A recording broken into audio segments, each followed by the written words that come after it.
ನಮಸ್ಕಾರ ರೀ.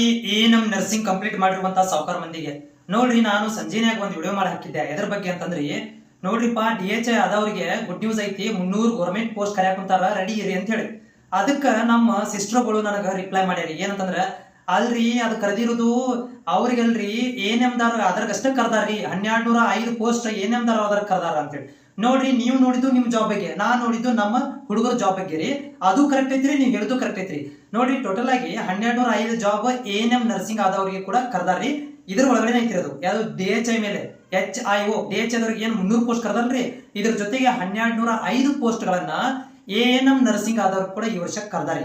ಅದು ಕೂಡ KE ಮೂಲಕನ ಅಥವಾ KPSC ಮೂಲಕ ಎಕ್ಸಾಮ್ ಮಾಡ್ತಾರೋ ಅಥವಾ ಡೈರೆಕ್ಟ್ ಪರ್ಸೆಂಟೇಜ್ ಮೇಲೆ ತಗೊಂತಾರ ಅನ್ನೋದನ್ನ ಕಾದ್ ನೋಡ್ಬೇಕ. ಆದ್ರ ಅದನ್ನ ನಾನು ಸಪರೇಟ್ ಆಗಿ ಮಾಡಿದ್ರಾಯ್ತು ಅಥವಾ ಆಮೇಲೆ ಹೇಳಿದ್ರಾಯ್ತು ಅಂತ ಹೇಳಿ ಬಿಟ್ಟಿದ್ನಿ.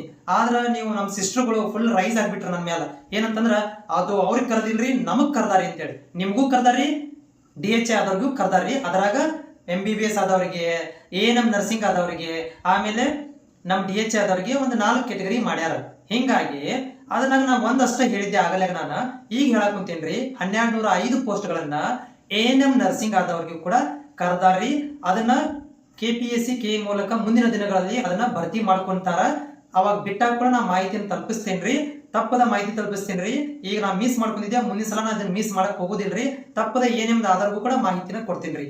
ನಮಸ್ಕಾರ ರೀ.